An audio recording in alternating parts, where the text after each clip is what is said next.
So there was recently some drama or controversy or heated discussion around my appearance on Unfiltered Esports Episode 1, along with Chanman and Richard Lewis.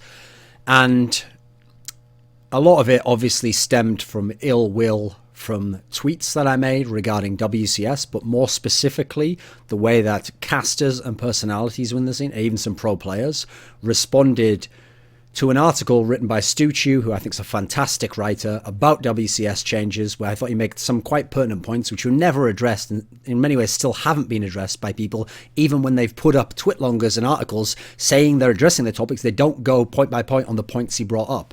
So in general, that's what got me into this position, and it actually just so happened, this is purely coincidental, in fact, that I'd already been booked the following 2 days later or something to be on Unfiltered Esports. It's just that beforehand that hadn't been the primary topic we'd talk about. But anyway, in light of all the heat and whatnot and back and forth and drama, Chanman elected to put that into the show notes. Well, actually, I guess I hadn't seen the show notes. I don't know if it was going to be on there, but I'd never mentioned it when he invited me on the show.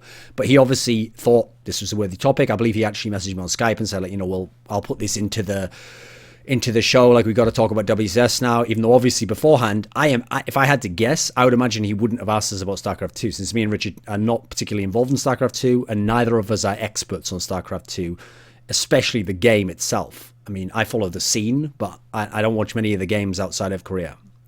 Now, on the show itself, there was the issue surrounding the show, which had nothing to do with the actual discussion on the show, which is the idea that there wasn't someone who had a dissenting opinion or different opinion to me and Richard, who could articulate themselves well and who was a big community figure who had their own set opinions. There was just Chanman, who tried to play devil's advocate, which I think actually lined up with a lot of his views, and unfortunately wasn't particularly articulate in trying to do so. So the issue that surrounded the show then became all about the idea that the reason Destiny wasn't on the show is because I've somehow banned him and won't appear on shows with him. And then I've also supposedly, according to some people, banned Huck. And I've in fact banned anyone I don't like. And I'm scared to be around any of these people. And I need a special safe space created for me because I can't handle any dissenting or different opinion. And I have to just have my opinions out there. Which is certainly interesting when you consider how some people characterize me, that apparently if I disagree with anyone, I just run them over and I don't let them talk and I wreck them and I look like I'm smart because I'm talking really fast in a British accent, which is what people always say. So apparently I win all the arguments with everyone except Destiny, yet I'm scared to have anyone else on any show now who disagrees with me. Who knows how they can have both opinions simultaneously and yet not see like there's some element in which they don't sync up. But anyway, I want to get into this general topic because before people can understand this, because I'm going to make this more of a broad topic about me and StarCraft2 talk shows, but I'm going to talk about Unfiltered, I'm going to talk about the late game, which Lycan hosts, I'm going to talk about why it's unlikely I'll appear on either again, and there's not really any point in me doing so. So to first of all understand the whole context of Unfiltered, you need to know some of the history of what happened between me and Unfiltered. So I think I have appeared on the show something like, off the top of my head, not including last night's episode, I would say 4 times. I think 4 sounds about right. And I had already appeared on the show at least once or twice before the whole Poland incident, which I've actually, the incident itself, I've gone over in quite a long Facebook post where I pretty much outline everything I want to say on the general topic. Although, admittedly, when I think about it now, I realize that a lot of the people who hate me over that anyway, it's not going to even affect them. They're not even interested to know my perspective, and they certainly won't read that much. So I probably should have just owned it, just accepted that some people were never going to even want to know my side of things and just ignored it and moved on with my life and just let the momentum of that thing die out. Instead, in the way I have owned it, because that's why now I make jokes of it and I pretend as though it is a part of my persona that I'm supposed to jokingly hate Poland somewhere, whereas obviously I don't. It's one of many places that I just don't think's great. And in that particular scenario, when I was tired and weary before a massive upcoming journey about to start literally hours after the show, I unfortunately saw the event then presented on Twitter and in articles in a manner I thought was disingenuous in terms of the promotion, trying to imply as though esports had hit the mainstream and these were like full, real big stadiums in the West and it's as big as real sports, when obviously there's a lot of nuance to it and a lot of context that's missing, purposely removed when you suggest as much. And so that triggered me within that state, which is not ideal to be on a talk show, to go into a rant, which is obviously far too hyperbolic. I don't actually think Poland's shit, or it's like the worst place or whatever. I've never thought that. I didn't even think that at the time. I was triggered. And also the notion that, unfortunately, it showcased the fact that I was going somewhere that I didn't particularly want to go, just in terms of traveling there, but I was going for good reasons, which is for a wicked CSGO event with a company I hadn't worked with in many years. Now, there's no point going into that anymore. I think that's about as simple an explanation as you can find out. I haven't said I didn't say any of those things. I did. Did I mean them all? I mean, obviously some of them are hyperbolic. But here's the problem. Actually, after that incident, I never held any of that situation against Destiny. In fact, I never even connected Destiny with the incident particularly, despite his manner of arguing, which later on would become a factor. Now, I obviously said the comments myself.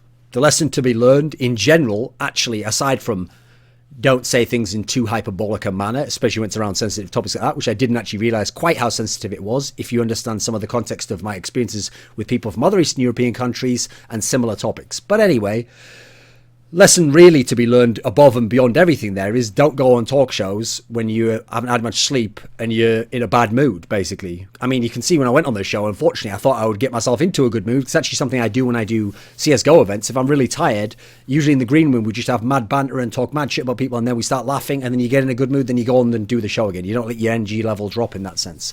Anyway, that didn't work in this particular incident, and like I say, don't go on shows in that state of mind, because how you gauge things and the manner of phrasing you can use is going to be way off, especially when it's something that's obviously a sensitive topic like that. So, lesson learned. Now, I could go on to some of the behind-the-scenes stuff about esports and about how certain people actually purposely blew this up in a way that was separate. Well, and unfortunately, by even mentioning that, people will now assume I'm like taking no... I'm accepting none of the blame and pushing all to... It's not the case at all, actually. But there's certain shady things that, unfortunately, one or two key people behind the scenes did that made things worse than they needed to be, even when I had actually spoken to them and we had an agreement on how it would be publicly presented. But that's just the way things are, unfortunately.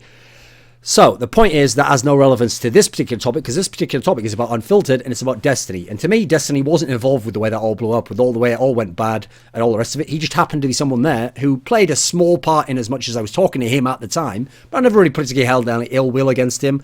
As a result, even though initially when I got back from Poland, I actually told Chanman, who contacted me a little bit later, like, I didn't see the point on appearing on the show anymore. Because if it was so easy, when you consider the kind of raw things that people say on the show, for outrage to potentially be sparked over these things, you know, it's just, there's no point risking your career in that particular sense, is there?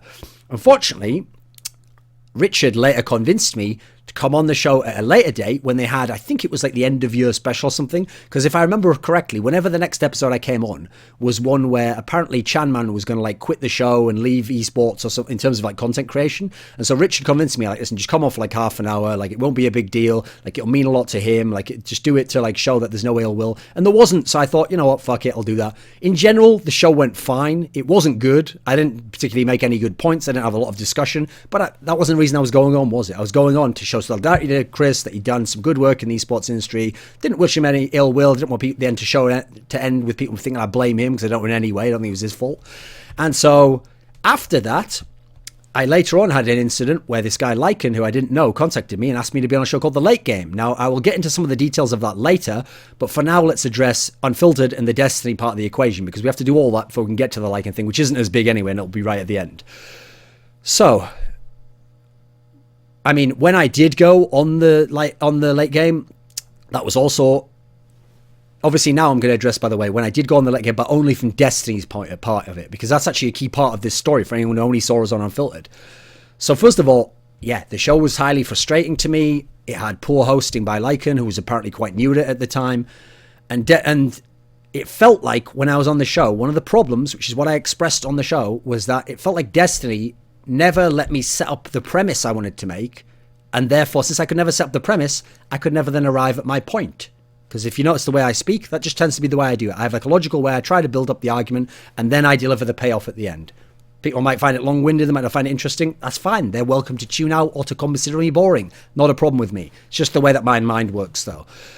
So, the reason why I brought up the Poland is, because actually, if you've ever been back and watched it, I think I only watched it once after the fact. I actually bring this Poland incident up, and the reason why I bring it up is because I was so frustrating that he was never letting me make the points, and that he was always interrupting the premise, or that he was arguing it as if it was like true or false, even though I was making an opinion that is my opinion, the reason why that frustrated me to bring up Poland is because I felt like when I thought about it in that moment, I suddenly had this like flash realization that the last time I'd had this sort of really frustrating scenario where I couldn't really feel like I was even saying anything on a talk show was exactly that moment in the Poland incident. And I felt like that's part of what set the ground for the unfortunate circumstances of how ridiculous my statements were. Now, here's what's funny. Even in that moment, I didn't actually blame Destiny for that incident. In fact, I don't know. I don't think it had really that much to do with it, aside from the fact that, unfortunately, his style of arguing doesn't fit with mine very well. Now, not only did I not blame Destiny for it, but I certainly would not expect an apology for it because he didn't do anything wrong. I mean, he's done nothing wrong in any of this scenario. I mean, he's been a bit of an arsehole, but fair enough. I've done that to people on shows plenty of times, I'm sure, if I didn't respect their opinion or I didn't like them in person. Okay, fair enough. I'm sure we've all been a bit blunt. Unfortunately, I was frustrated since I feel like on both occasions, I was unable to make any of my points because he kept non-stop hitting me with these interruptions, disagreeing with what I was saying, not even letting me make the premise, and therefore never really letting me feel like I ever got to my point. So as a result, I'd say the premise, he'd disagree immediately, and I could never go anywhere in this particular scenario, which at that point is not even conversation. You're not even discussing anything. That's essentially Destiny, like auditing and vetting what I say. I mean, imagine if I did that to him in a conversation. He'd never get any points out. I could ruin a show as well. I'm not very good at knowing people's social cues, but even I know that's ridiculously obnoxious and just ruins the show. So unless the other guy's wrecking you in such a hilarious manner that somehow there's some comedy to come out of that, I don't see what the merit in that is, especially when you're the guy getting wrecked, obviously. So let me think. So yeah, anyway, I made the comment on this late game show that I misphrased what I said. Well, I didn't actually. I'll just put it like this. I said something along the lines of that, like, this is what had happened on the Poland episode when he baited me into saying the Polish shit. Now, unfortunately, the phrasing of that doesn't make sense unless you understand the context in my brain, which is I didn't in any way mean that in the sense of him, like, knowingly, like, sensing what I would say or wanting me to say that and get in trouble, or the idea that he was trying to make me say anything. Actually, I don't mean it in that meant. What I mean in terms of baiting is just that the way he talked meant that it felt like, at least to me, I only had two options. I could either just let him cut me off every time and just get wrecked over and over and again, never make any points, and just essentially feel like it was a waste of time me being on the show, in which case there's no point me being even a guest, or do what I tried to do at the time, which is battle back a little bit and still try to make my points. And so unfortunately, with him cutting me off like that, or disagreeing with me outright immediately in ridiculous, sometimes in himself a hyperbolic fashion, it meant that since I could never actually say what would be my actual opinion if I had the floor for a minute, I often felt as though what would have been a more nuanced point, or one that had caveats and disclaimers to it so it wouldn't be considered controversial, or at least would seem more logical within the context of how I see the world, instead suddenly had to be fit, if I wanted to get my points out, into like a single sentence or a few words. And thus suddenly the only way I could figure out on the fly how to do that was to communicate in a very short, ridiculously short in fact, super blunt and hyperbolic manner myself, because the only way to get him to shut up for a second was to make the point in a super hyperbolic fashion where I'm saying the point but without any of the nuance, and therefore he might let me like, oh, what do you mean by that? And at least I might get the next fucking part of the point out and try to get somewhere from that. Now, that's not the way I've ever really had discussions with people. I wasn't particularly good at it, obviously, and since I found it so frustrating, it was also triggering me, this notion that he had like this double standard of when he would make a point based on his life experiences and understanding of the world, that was to be accepted as like the final word, and that counted all of my comments, even if my comments were based on life experiences and my understanding and philosophy on the world. Even if essentially we were coming from a similar place, and in a talk show we'd make our points then, and then if our points differed, maybe there'd be some back and forth or even rebuttals, but it wouldn't be like a clash of whose life experience is valid. Both people's would be. But unfortunately, he tried to always like trump my life experience. So as a result, even though he was in an equally sacred position to me on stuff like Poland, Europe in general, football culture over the last 30 years, he thought that his positions trumped me, and so therefore he could just shout me down in these particular scenarios, and was apparently the final arbiter and the expert on these topics. Now, the worst part about it is, in terms of Poland, one of the reasons why I've never really addressed this in a very public setting, aside from that long text post, is because unfortunately there's a piece of context that if we were going to have like a dick measuring contest at that and explain why we would have some special merit to our comments about porn, not just give our opinion, I actually have a factoid that I don't want to reveal with the public because it's actually extremely personal and would unnecessarily allow people to fuck with a situation I don't want them to have anything to do with. So unfortunately, I couldn't go into that. Therefore, when he started trying to go to that level, I had to just go to simple things, which were also contributing aspects of where I got some of my evidence and some of my opinions, which was people I knew from Poland, people I'd known for many years from Poland, stories I'd read in the news from Poland, times I'd been to Poland myself, which again, by the way, people didn't know at the time. Again, people even told me I'd never been to Poland. It's great. Standard internet culture there, right? So obviously I didn't say I had, then I must never have been. Well, that's only logical, apparently, in some people's minds. So the point is, likewise, I don't think he's much of an expert about Germany or the UK or football culture over the last decades, but he had no problem speaking with authority on those topics and telling me I was wrong on those topics, even though some of those, as far as I know, he knows extremely little about, where some of those I've actually been immersed in for my whole life. But enough said, because unfortunately I didn't shout him down that way and tell him that he knew nothing, he could never speak and whatnot.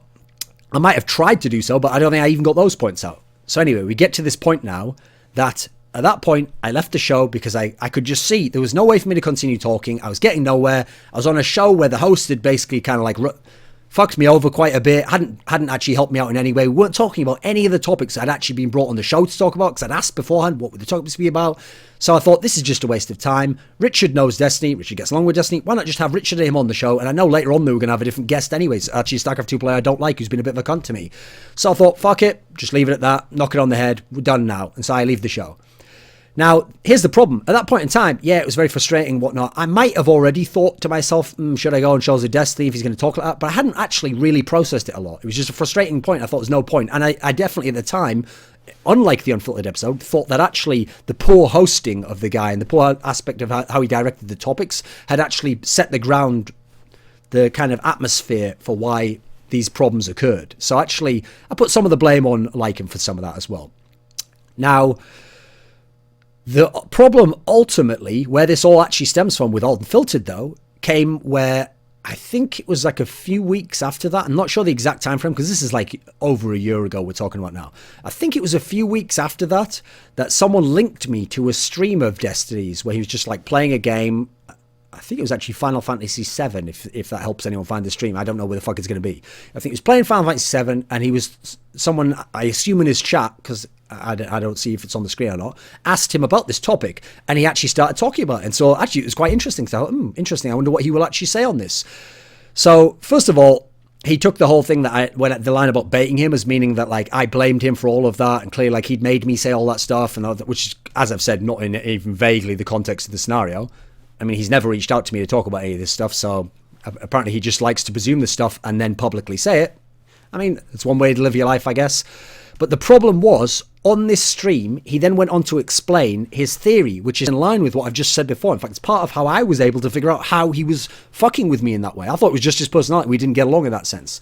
But he actually explains on this episode that he's like figured out the way that you talk to me and the way that you argue with me. And he says that what happens is, if I'm talking, me, and I say my piece, like what I'll do is I'll set up all these premises, kind of like I've said I do, and then you might disagree with them, but I'll keep trying to set them up. I'll set up one premise and one premise and one premise, and because there might be a linear or logical connection between them to some degree in my mind, at the end, I'll then make my point, and I'll kind of end on some kind of like cliffhanger ending, like, and what do you think of that then?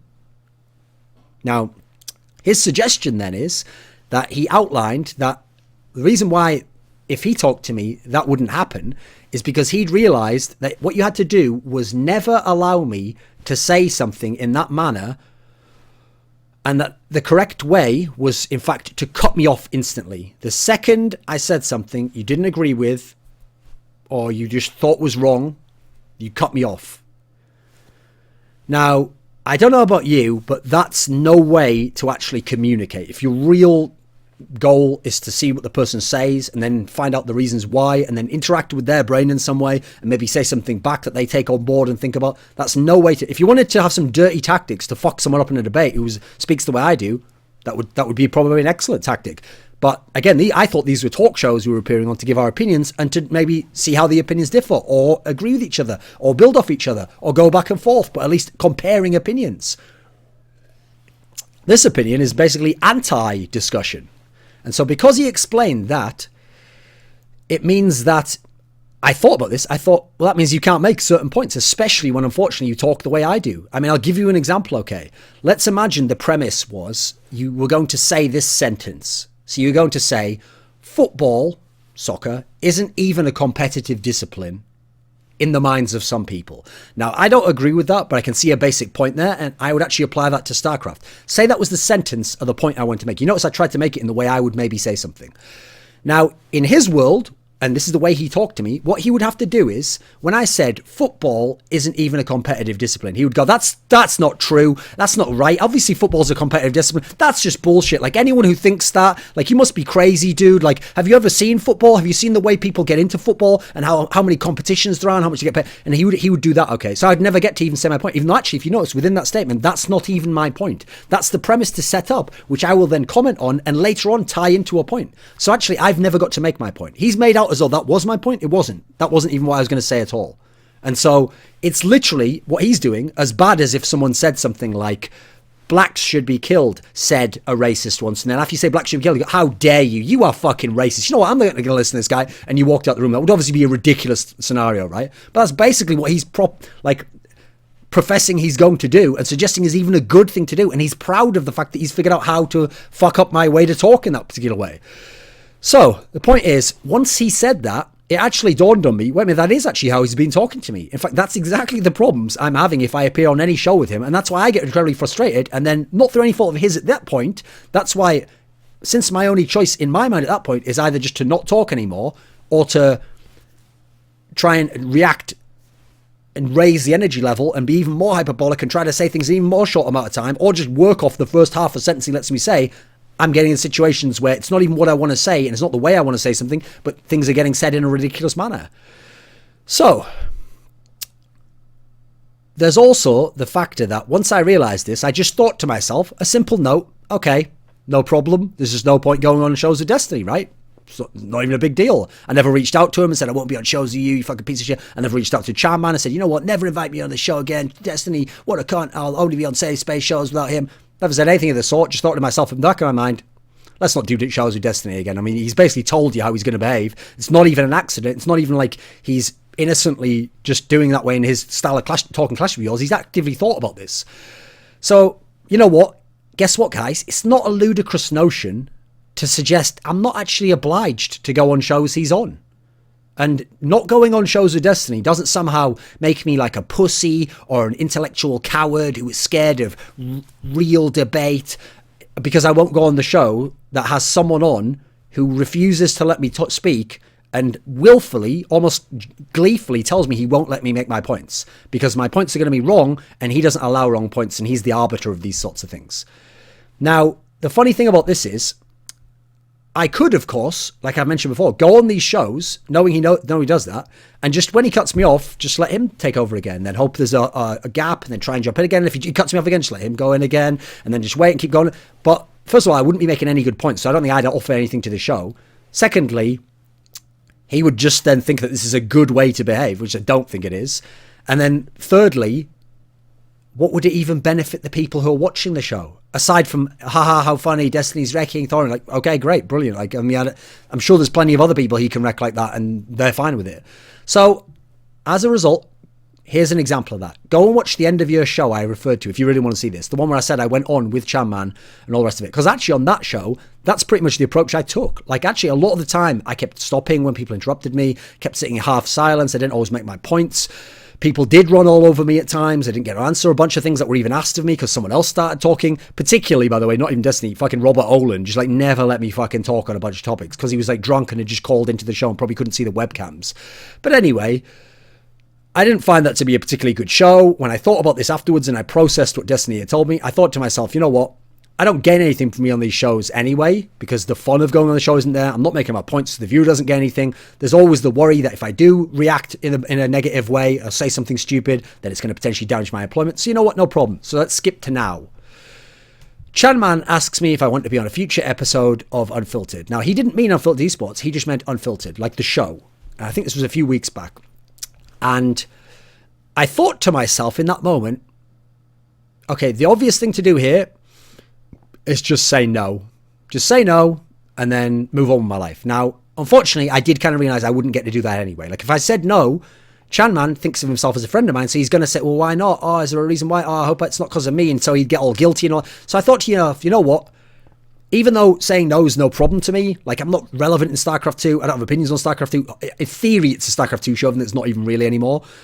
Obviously, it's no skin off my nose to not appear on the show. Everyone else will be fine. Most of the viewers won't even give a fuck. Nobody would know about any of this. We'd all move on with our lives. But since I knew he considered us friends, and he'd said this on a number of occasions in the past where I turned him down, I said, I'm not sure like if I want to go on. I said to him, okay, listen, I don't want to come on Unfiltered, but if there's ever a week where Destiny can't make it, like let's say for health reasons or simply away, then I'll come on and replace him. Now, because I phrased it like that, obviously, he was going to think, well, that's weird. Why would he phrase it like that? Now, first and foremost, before I get into this, no, I didn't say that he had to create some safe space for me. I didn't say I get to decide the guests on the episodes I am on or any horse shit like that. I didn't. So anyone who tells you that has their own agenda to push, that they're driving and they are fabricating things that were never said and never intended. Now, all I did is I simply explained to him I didn't see the point in going on shows where Destiny was on. Due to the aforementioned reason, which I explained that I'd seen this stream where he explained that, and so when I thought of past occasions, I didn't think there was any productive point to it. I wouldn't get to make my points. I wouldn't enjoy it all. It'd just be him shutting me down, and so I didn't see the point in doing that. I didn't say to Chanman, make an episode without Destiny for me.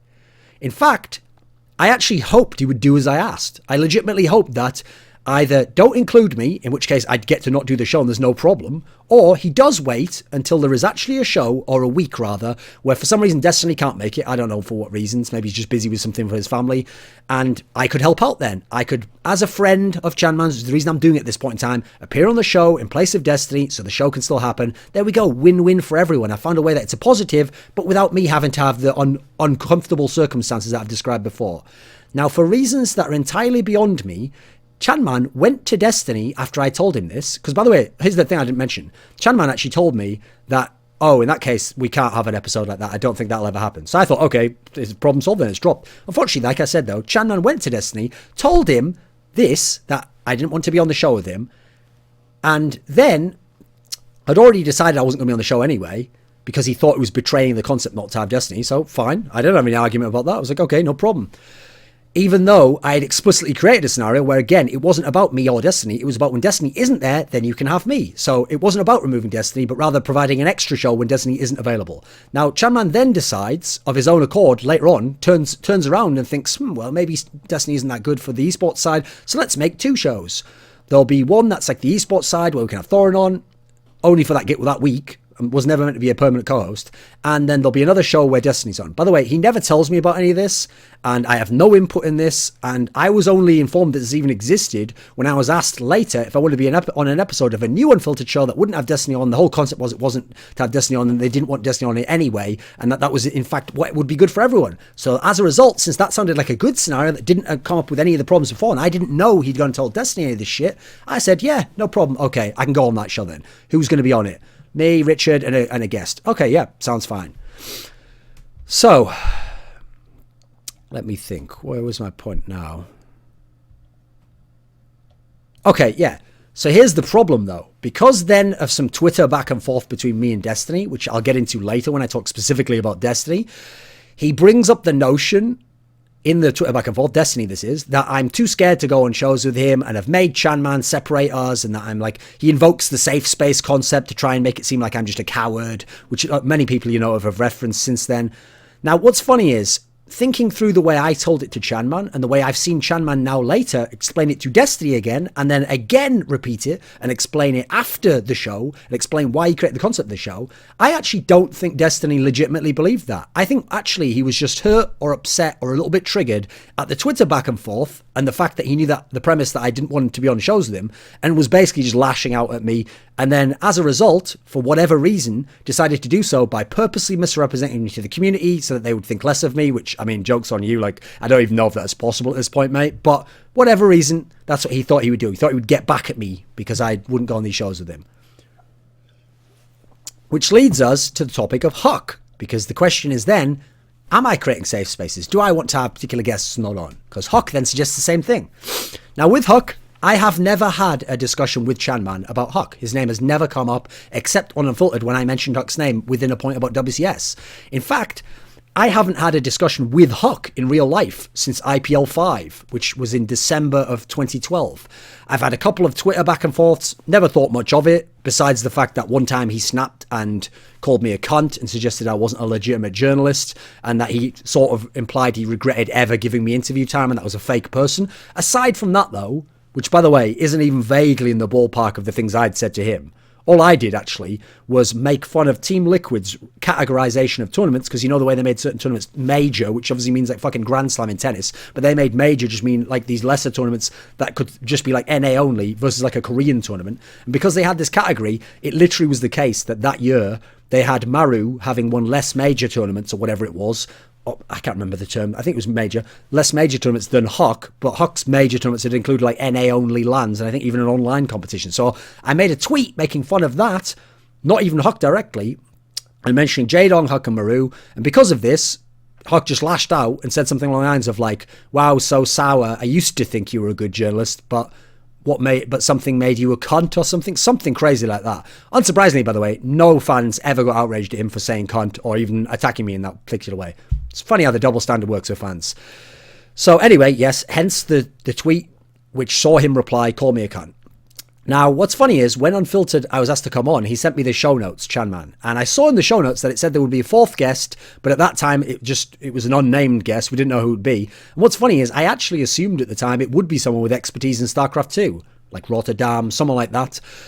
Maybe even like a Total Biscuit type character who knows something about Koreans. I thought it must be someone who has some counterpoints or a differing opinion. Now, beyond saying that I wouldn't appear on the show, or I didn't want to appear on shows with Destiny due to his behaviour, I've never asked Chanman to not include someone, or to cancel a guest, or even address the topic of not wanting people I somehow disagree with or dislike. I mean, as Huck correctly said, if we couldn't have shows with people I disliked, who the fuck am I going to have shows with then? There's tons of people I don't like. I don't have any problem being on shows with people I don't dislike. In fact, if anything, it's going to be more fun, right? It's going to be more interesting comments. And they probably have some actual things to say back when I say a point. Not just some vague thing like, unfortunately, Chanman did a lot of the time. In fact, I actually, that's why I made this tweet later. I would legitimately like to have one of these people who's a high-up person, like a Rotterdam, like an Apollo, Huck, someone who thinks they have very strong opinions about this topic. I'd like to actually have a back and forth with them. Not in a vicious way where I think I'm going to beat them down. I don't go into talk shows with that mentality. I don't like that. If it happens, then that's an unfortunate case of me getting angry or something if the person's fucking with me as Destiny has in the past and the way he talks. In general, you don't see that happen. Like, even if I don't like someone's point, I'll try and let them make the point. I'll try and make my point in response. I might be a bit impassioned about it because certain topics, sometimes I feel like people treat unfairly. But beyond that, I actually want to hear people's opinions and I accept that those are their opinions. I don't claim that I know all the answers and therefore everyone else's opinion is wrong. So, I actually think under those circumstances, Huck would have been a pretty good choice. Now, if I had to pick a guest, I'd probably pick Apollo or Rotterdam. I think they would have been slightly better candidates, not least because they've never been shitty to me, so I have no reason to think there'd be any issues with them. Now, Chanman himself outlined that the timeline was that he planned to have Huck as a guest, but then he asked Huck if we had any history. Huck then told him we had history, showed him, I assume, tweets, because I don't know what else he could show him, and thus Chanman decided it wasn't a good idea to have Huck on the show. You notice at no point was I consulted here, and at no point had I put anything out there that Chanman was responding to in order to do this. It's Chanman making all of this with the entire autonomy, and it was his call on all respects. Now, first thing to note is if Huck just doesn't show him the tweets, if he just says, well, we had the odd back and forth, but, you know, I'm sure we can discuss it on the show, this would have been no problem. Huck would have appeared on this show and we would have had a discussion with Huck, and it would actually gone fine, by the way. So, if he hadn't have done that, Chanman would have had no reason to say no. And as a result, if you think about it, the combination that stopped Huck coming on the show was him showing those tweets and then Chanman, his reaction, barring him from the show, which had nothing to do with me in my context. Now, in terms of why Chanman chose that was the right correct action, I think that unfortunately, despite him calling us friends, which I think is more like a gesture to show that he has no ill feelings and he'd like to be my friend, we don't actually know each other very well. Like, aside from my on-camera personality, Chanman's very rarely ever had conversations with me, like a couple of times on Skype, aside from me actually coming on the show. So he doesn't know me that well in terms of outside of the persona that I display to the public, which is part of the vehicle through which I do my work. Not always exactly how I am. So unfortunately, because he doesn't know that, I do believe that he legitimately thought there was some strange chance that one of us was going to rage quit the show, presumably me, or worse, that it would descend into complete abuse, and then I would say something that would be along the lines of the Poland thing, and I would get into trouble, and then Chanman would feel bad that he'd put the platform or the vehicle forwards, whereby I'd been able to get myself in trouble again. Now, while that is a bit condescending, I understand that he probably did it with good intentions. Like, I think, unfortunately, he feels legitimately bad about the Poland shit, even though it's not his fault in any way. I think he feels like he could have stepped in there or redirected the discussion, that he let me hang myself, which I don't really think is the case. I mean, it is true that he did ask me to come on the show when I was super fucking tired, like last minute, as a replacement guest. But, I mean, I obviously could have said no, couldn't I? I obviously could have said, I'm too tired, mate, I've got to travel in the morning. So it's actually, I have to take responsibility there for that, don't I? It's not his fault in any context. Now, the reason why I think it's a bit condescending, though, is that I've appeared on, I actually calculated this before, it's around 140 talk shows is the number I came to. Episodes of talk shows. I've done about 140, that's by the count that I did, and of those 140, I've had scandals on 2 out of 140 episodes, which had any implication for my job, that is. And on one occasion, I left before the show ended, the late game episode where I quit. Now, the notion that I have scandals all the time is ridiculous in itself. 2 times out of 140, and both of those incidents over a year ago, I think like a year and a half in certain cases. And beyond that, in fact, more like 2 years in one incident. Anyway, it's also worth pointing out that I've only left a show on one occasion out of 140, 1 out of 140 times. Now, another reason why the notion I do this all the time, or that I'm a danger for it, is ridiculous, is because if you think about it, of the 2 incidents that there was a scandal, one of those is directly connected to the time I quit by a common denominator, which is Destiny, which I've now taken out of the equation by saying, no, I don't want to be in a show with him. I've appeared on shows with many people. In fact, here's the thing. If you take him out of the equation, there only is one incident in my whole career, which is the Reginald incident, which has no bearing on StarCraft2, so it would never come up then. I've appeared on shows with many people who I don't even like, I disagree with, I even thought were boring. I've always tried to discuss with them to the best of my ability what they think. Get there. I really am genuinely interested to know what they think. Never resorted to name calling, as far as I can remember, in any kind of conscious manner. I've always left at the point of the show, which I was supposed to and I had already agreed to, which is obviously nearly always the end, unless it was a segment of like Live on 3 that I was then supposed to leave from. Never rage quit in any way. So the notion that people have no problem mischaracterizing me, that I name call, I rage quit, and I always say crazy shit. I mean, at that point, if someone's saying that again, I'd ask yourself what the agenda is there, because it seems like they obviously don't like me and they purposely want other people to have a skewed perception on me because the facts don't line up with it. I mean, put it in context. Since I said out of 140, that means I've rage quit 1 time out of 140. So 0.7% of shows I ever appeared on, I rage quit from. So basically, I put it the other way. In 99.3% of shows, it's never an issue that I would leave the show. So therefore, Chanman is in no position to suggest that that's actually likely. That's very unlikely. I've also, I might just point out, never quit an Unfiltered episode. That was the late game, and that was also, like I said, even though Destiny's on all the Unfiltered I'm on, late game is where Lycan was there and he was doing a bad hosting job. So that also contributed to why I left, because I felt like the show was never going to get pulled back around during a break or whatever and go back on track. It seemed like it was reached a point at the end where I could just say nothing or get wrecked. So the reason why this is all interesting is because Huck then went, after hearing from Chanman that he couldn't be on the episode anymore, he went, posted on Reddit in a comment that got to the top of the Reddit thread that Chanman told him I had blocked him from coming on the show, in part because I refuse to appear on shows with anyone I disagree with or don't get along with.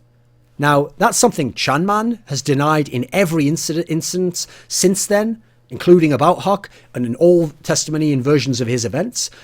I don't think that Huck himself actually really thought that way. I could see that Chanman could have misconstrued it, but I think the way Huck took it and did this particular incident in public with it, I think that Huck did this to incite negative feelings towards me, that I had blocked everyone, and that's the reason why on the show there were no differing opinions. And that's how he was going to fuck with me, to suggest that it was my fault that they didn't have anyone on the show who was a differing opinion, whereas actually it had nothing to do with me. Now, note that after the show, he then went and made a bunch of tweets thanking me for talking about StarCraft2, saying he doesn't hold anything against me, like he did like all the interviews I did back in the day.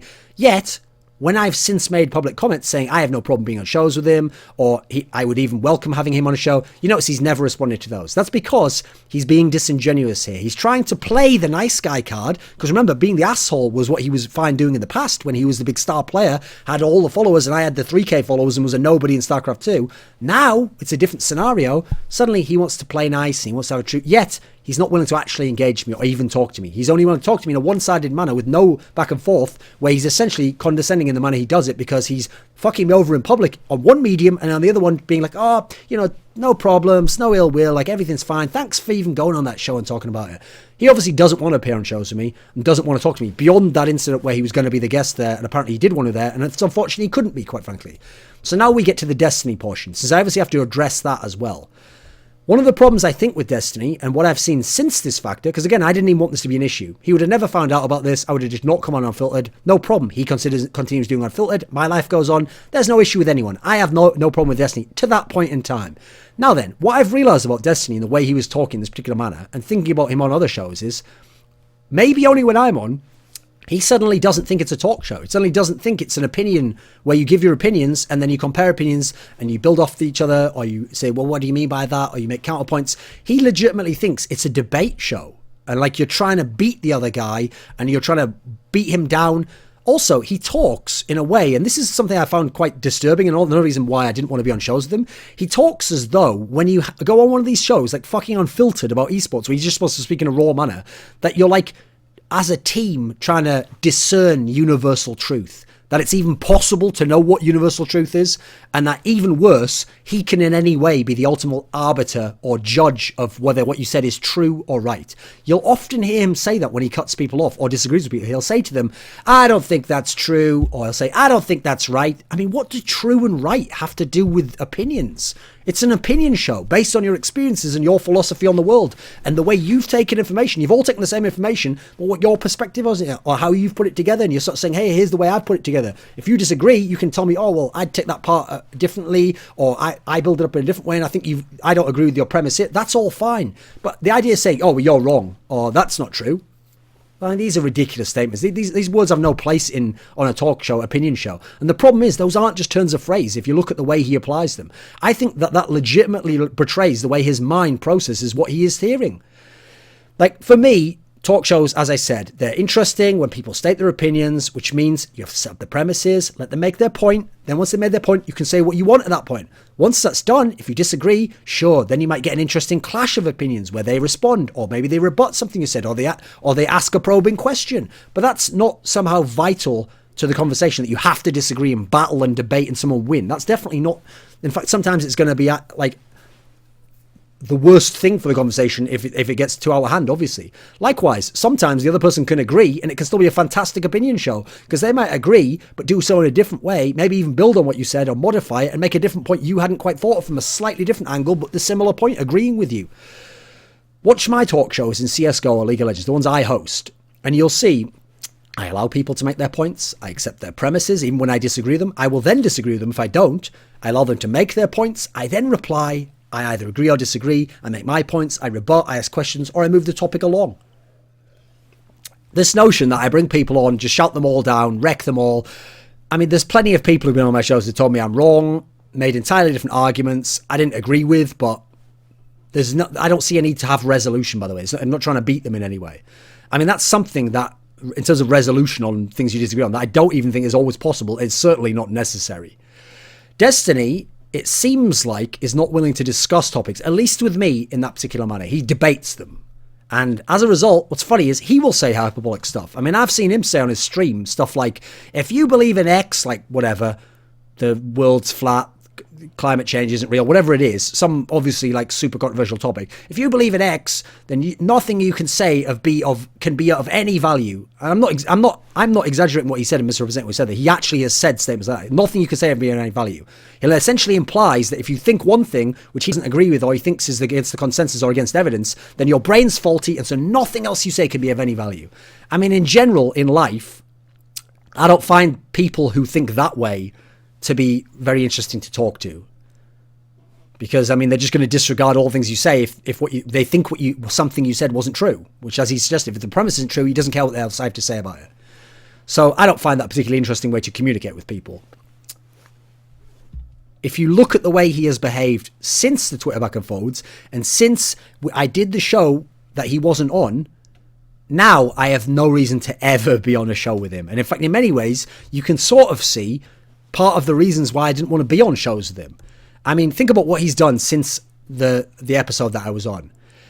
He's posted dozens of negative comments about me. He's repeatedly lied about things I've said, as in fabricating what I had said and putting it in my words, putting the words in my mouth as though that was my statement. Not just misrepresenting me, as in taking it and making it slightly different. Sometimes literally saying something that's like 180 to my opinion, creating whole comments, whole cloth out of nowhere that I've never said and isn't even vaguely in the realm of my actual opinion.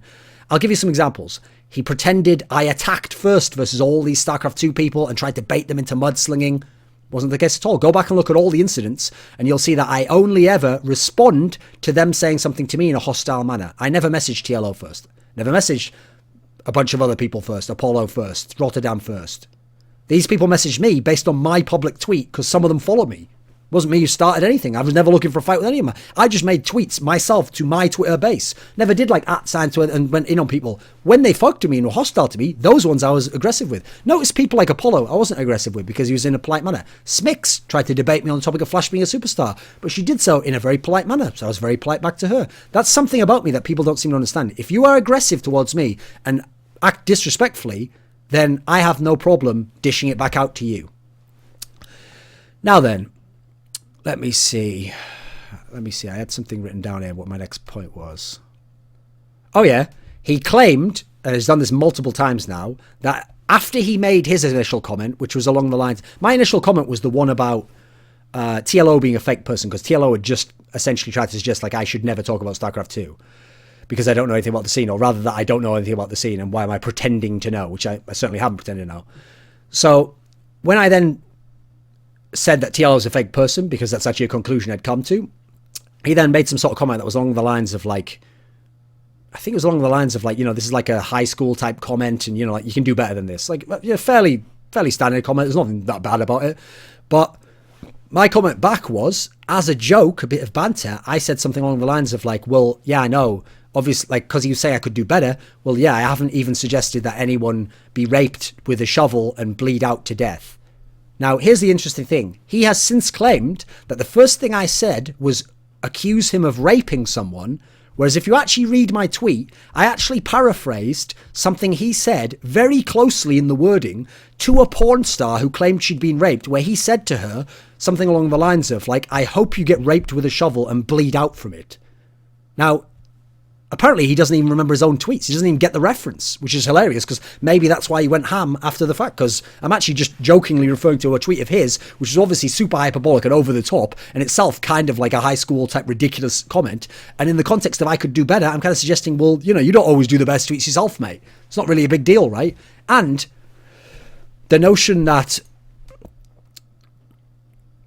Let me think... So, okay, he then also suggested that this was all just banter. Now, it's sure, it was all just banter. I don't take any of it as like a big deal, right? It's not the end of the world. The problem is, I don't think his banter was very good. And I don't say that as in like, oh, you can't handle it when someone wrecks you. If someone makes a good comment about me, like people have made loads of funny like Polish comments or comments about Richard that I thought were funny. If someone actually nails it and the joke is good, the subject matter doesn't really matter. If it's good, I'll give it up. It's good shit. Problem is, I thought some of his banter wasn't very good, as it wasn't very clever and it wasn't very funny. Like, think about it. Here's basically the points he made through his banter. He suggested I said Polish people all hate blacks. I mean, I definitely don't think that. It was never my opinion, actually. It was specifically about football culture, and the fact that I was under the impression there was a level of racism there, which suggested it wasn't a very good country. It's quite a different statement with a lot of nuance, right? So definitely not what I said.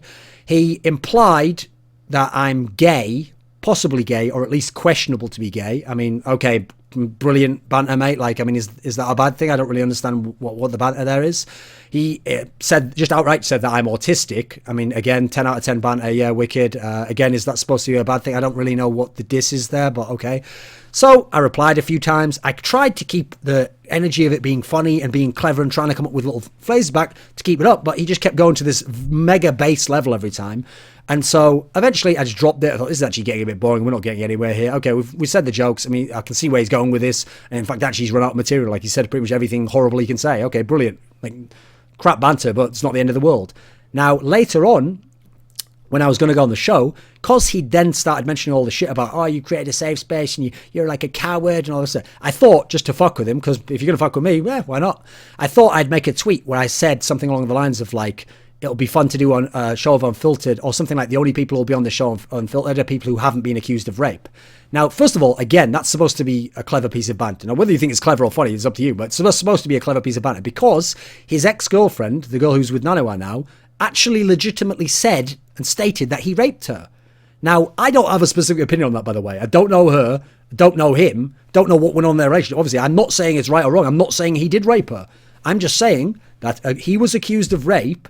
The rest of us, as far as I know, me, Richard, and Chaman, have never been accused of rape publicly.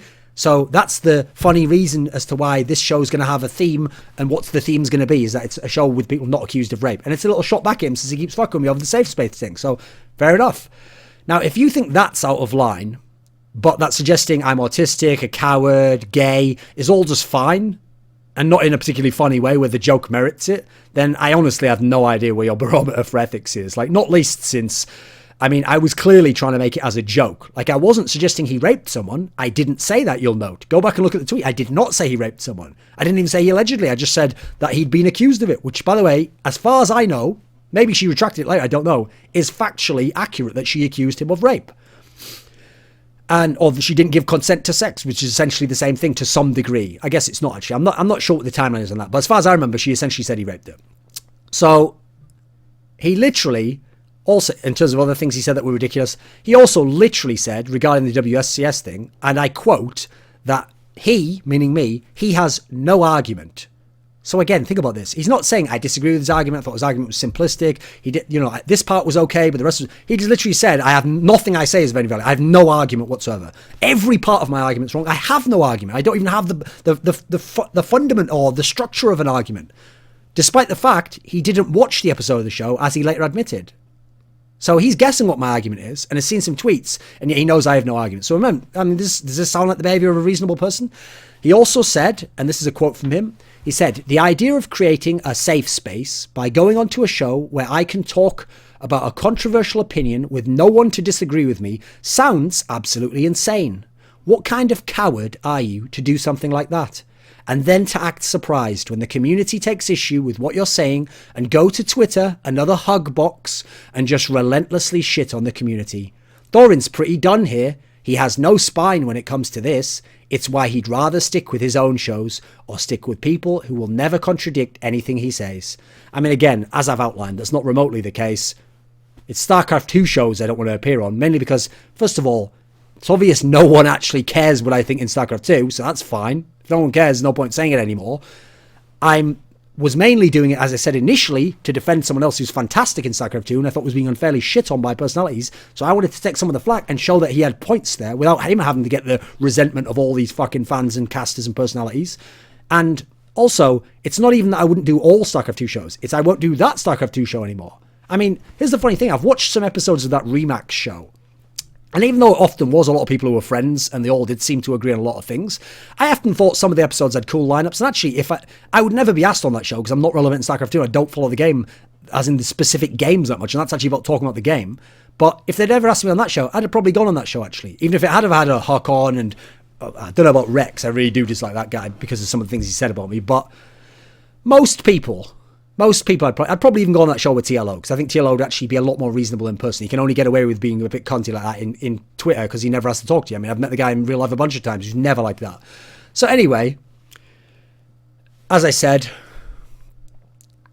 it's only essentially Unfiltered in the late game that I see no point in appearing on, and for good reasons. Yet he misconstrues that to purposely mean I will only go on safe space environment shows where I've ensured that no one will disagree with me and there will never be anyone who can argue with me, and as a result, I'm the child. I mean, who's the petulant child here to purposely misrepresent it like that?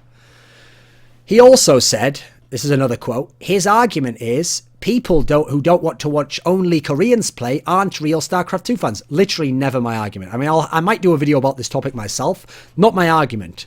My point was that one of the reasons why viewership for StarCraft 2 is failing in terms of having all Korean tournaments, if people really do say that they don't like to watch Koreans, is because they don't want to watch high-level Koreans play. So my problem is when the same person then says, I'm a fan of the highest level of play. Well, since the highest level of play often involves Koreans, that doesn't logically make sense to me. I find it a bit disingenuous to say that. I certainly don't think people who are fans of Lilbo are somehow cowards if they don't want to watch GSL. It's absolutely fine with me. I would never suggest they're not real fans. And that is not what my tweet said. You can go back and look at it. So never my argument, again, he's misconstrued it. He also suggested, he said, Thorin can't take responsibility for anything he says. I mean, I've done it about 10 times in this comment here, in this video here rather. And he put, since I won't apologise for baiting him into the Poland comments, he doesn't want to be on any more shows with me. Again, as I've said, I still actually, previously to this, didn't hold anything against him over that issue. Never even thought it was his fault in any way. That's not the reason I didn't appear on shows with him. That's why I appeared on 2 shows with him after the Poland comments. Because it had nothing to do with it. I've never asked him for an apology once. Go and find the moment where I tell him he should apologise to me for doing that. It's never happened. In fact, I think it was Richard who suggested that, just because Richard wanted him to, like, mend fences with me and all be buddies again, which obviously is not going to happen with this person. So to have that as his interpretation of the whole affair, to me, I've got to admit, borders on almost some kind of a mental break over being so triggered over this issue, me not wanting to be on a show with him. Because when you consider the information I've given to Chanman and Chanman's given to him, and the way I've behaved since, there's no suggestion that I'm in that particular situation that he's described. He's also claimed repeatedly, even after being told otherwise by Chanman explicitly, that I banned him from being on the show and that I'm scared of him. He's even gone as far as to suggest I won't appear on shows with anyone who can debate me. Now, the problem you have to realise here is, the implication, as he's repeatedly stated, is that he's like the only one who really can debate me, because remember, I just run over everyone else. So even though I'm scared to go on with anyone else, I run over them and I defeat them all and wreck them with shouting them down and being too loud. Yet I'm also scared to go on with them. And so the only saviour is obviously Stephen Bennell II, right? Some fucking ex-Cargamit cleaning legend. So he's the only one who can actually come on and talk to me. Now, let's be clear. I mean, I guess there's 3 actually, because I just added Rhett there. Just because I don't think we'd get anything productive out except we dislike each other. There's only 3 people I won't go on shows with. Destiny, Rhett, Lycan. Destiny, because he literally showed repeated hostility towards me and my personality, which meant I felt like there was nothing productive could come on the show from my end, so there didn't seem any point doing so. Lycan, for reasons I'll mention later, and Rhett, as I said, he's just been unreasonably horrible ever since he's known he never have to see me in person again. Now, Destiny's made it now so that now I definitely am never going to be on any show with him. Even if he'd somehow been able to reach out to me beforehand and talk to me, if all this had happened afterwards, no, I'm never going to am that, because let's think about it. I make 0 money from coming on these shows. I go on in theory to have interesting discussions, which can't happen because of the way he's agreed he's going to talk to me. I've gone on in the past as a favour to Chanman. Well, that's now fucking backfired on me, hasn't it? Because Chanman's inadvertently sparked up all this furore by telling Destiny a bunch of shit that was never any information he needed to know. And I can easily live the rest of my life without going on a show with Destiny. It's not a big deal to me. I think there's something legitimately unhinged if he thinks that this is like fucking, Highlander, and that I'm somehow drawn to battle him, and he's the only one who's like can face me as a peer, and that if I shun my destiny, irony in that statement obviously, to meet him, that I'm a coward, and that every word I then say is meaningless because I won't face a true adversary, and I'm just seeking sanctuary in this safe space so he won't just like decapitate me and take all my power. Like, I don't see the world that way, mate. I actually pity you if you legitimately do, and I think you get way too into all this internet drama shit. I mean, this is a guy who I actually thought was fine as a person. Like, I mean, I don't agree with his opinions on a lot of things, but that's not a problem, as I've already mentioned. I even enjoy watching him when he's on some shows, as long as it has nothing to do with me. But unfortunately, he's been repeatedly hostile to me. He then decided to go 10 times harder on being more hostile to me, bragged that he was going to do so, showing almost like glee with the fact like, I figured out how to wreck this guy. And then showed that he consciously thought this behaviour was good and was a positive way. And it basically almost was encouraging other people to do so.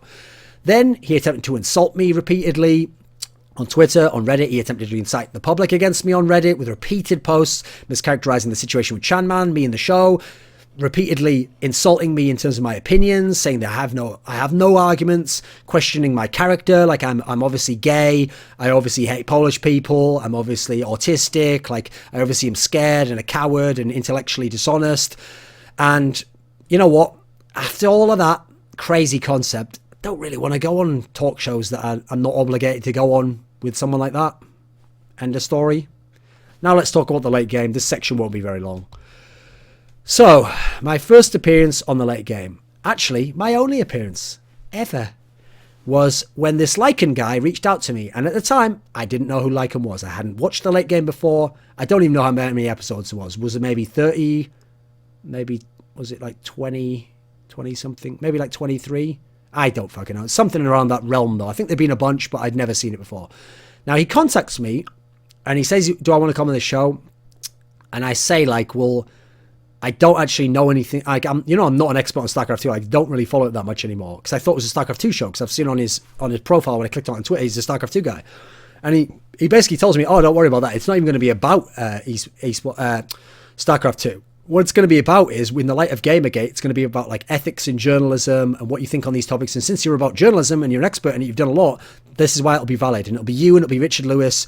And I don't even think at that point in time he mentioned that Destiny was going to be on. So anyway, I come to the show. Turns out Destiny's there, but I don't think anything of it because, like I said, I don't have any ill will against him at the time. I don't think we're going to talk about StarCraft 2 anyway. We're definitely going to talk about Poland, are we? We're just going to talk about ethics and journalism. I'm a bit weird that Destiny's there, but I guess he does keep up to date on people being triggered and all that sort of shit. So it would be a thing that would be right up his alley, right?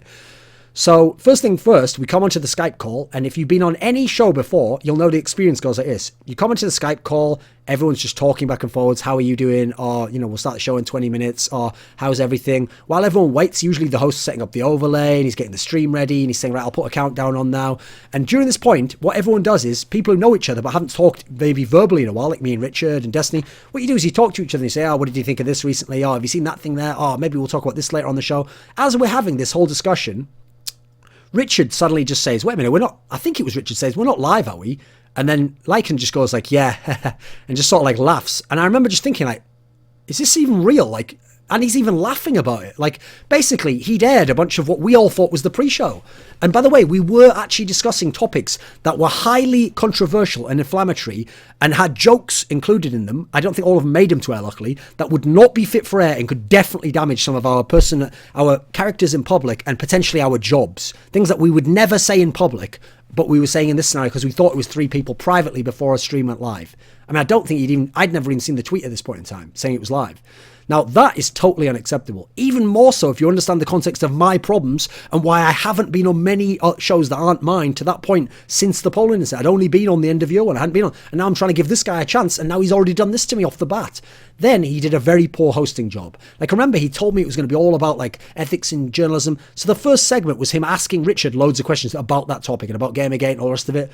Then, out of nowhere, he comes to me. I haven't been able to get in on any of that. It's been him and Richard and Destiny. And then he just says something to me like, how do I groom my beard? Like, that's really his question to me. He never directs me to anything to do with the topic he brought me on for. From then on, the topic never even comes up. I literally, by the way, didn't even know him in any context at this point in time. He's not someone who knows me. He's not someone who's friendly, knows like how to gauge my temperature and how to interact with me. He doesn't know me at all. And so he's not treating me respectfully in any way. Then me and Destiny start talking. I can't remember what led up to the argument, but in the argument, as I mentioned beforehand, it gets in the point where I bring up the Poland thing because I'm getting frustrated how Destiny's talking to me. The whole time this is going on, the moderator, the host, is just sat back, chilling. It's like he has popcorn or some shit, obviously figuratively, just enjoying it, almost like like you can almost see the glee in his eyes, like, look at this fucking crazy drama I'm a part of, like my show's going places. That's at least how I imagine he did it. I don't really know what is going on in his brain, obviously. That in itself... Oh, wait a second, let me think. Oh yeah, so then I quit the show. So when I quit the show, Richard initially, for some reason, tried to play it off as like, oh, he's just got internet connection problems. And Richard was actually messaging me like, no, come back on the show. And I was like, come on, man, I'm done with that. Like, this isn't doing anything, is it? Like, just go on with the show without me. Forget about that part. It's not a big deal. I'm not going to bring it up again. You notice I didn't like tweet about it like, fuck Destiny, fuck this Lycan guy. I never did anything about it. I just went on with my life at that point. So... in fact, if I was so vitriolic to Destiny and thought he needed to give me an apology, why have I never done any tweets about any of this shit? Bit weird, isn't it? When I already tweet too much about every other fucking topic under the sun, especially everything I think. That's one other thing people do. They make out like I'm super blunt and go way over the top and say everything I think, even when it's unnecessary, which I do. And then they always pretend like I've hidden secret codes of racism within these comments. And if you can just, look, if you do a pyramid over these letters, it spells out a secret message. And, he was implying that in a sneaky way like that. I don't do that, do I? I'm not a good actor. I'm not a good fucking liar, as you can see. So, when I left the show, Destiny because I think Richard said something like, oh, he should like apologize to him. Destiny said something like, well, like I'll message him. I think he said like, I'll message him on Skype. And then he says, wait a minute, what the fuck? He's like, removing me off Skype, which I had, because at that point I knew there's no point talking to Destiny. But Destiny bringing it up on air is not great. So then the liking guy goes like, oh, Asia moved me as well. And almost is like laughing about it, like, haha, thinking it's like funny. Now, to tell the audience that I've removed him off Skype is ridiculous behavior for a fucking host. I've done him a favor by coming on his show that I don't know and trying to have a reasonable topic and coming on a show where I'm going to be on it, where it's going to be risky for me again in the StarCraft community where I've had all these problems. And yet, he's just like, admittedly, probably inadvertently, incited his audience to now think I'm a pussy and to like say that I censor people and like I'm a coward who didn't, and all this bullshit that's like so fucking unnecessary when I'm not obliged to do this. I'm doing people favors by going on these shows. Destiny also said all the same shit, but again, that's par for the course of Destiny. I understand that. Then here's the problem. There was an incident where Gfinity, for whatever reason, they couldn't have Scoots at an event because he was too busy, and Red Eye's behind the camera, so they decided to bring Lycan over to host the event. By the way, I'll note they didn't ask me about that, even though there was the history of what had happened with me. Never bothered to ask me about that. Thanks there, Gfinity and Red Eye. So anyway, because I'm a professional, they host him. I think to myself, you know what? This has nothing to do with StarCraft 2. It's going to be a CSGO event. I'm sure this guy's going to try his best at hosting the panel. I won't put any problems forwards. Don't have any issues with it. I'm not going to be on the shows again. It's not a problem for me.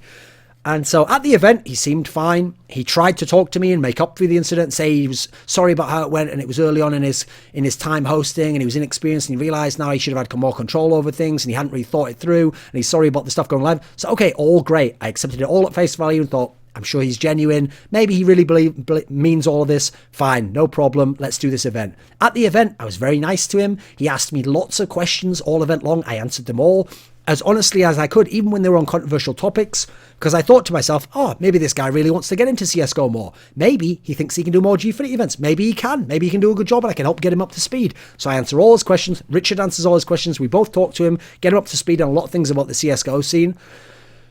And so here's the problem. He comes home, and I think it was at least a few months later, there's a scenario where there's the match fixing incident in StarCraft 2. And for whatever reason, I can't remember if it was me making a comment or Huck making a comment first. I think Huck made a comment where he brought up that, like, you know, just because there's match fixing in StarCraft 2, like, that's not the worst, because in other games like CS, I think he suggested there was match fixing and cheating even. Or maybe he just said match fixing. One of the two, right? And so then Lycan just jumps in out of nowhere, who had nothing to do with it, and directly says that there's, let me think what he said, that there's top pros cheating, and that behind the scenes it's kind of known and just like accepted, or no one's doing anything about it, and that it's multiple top pros. In fact, he might have said like many or something crazy like that. Now, first of all, that is literally a misunderstanding of things we said behind the scenes to him.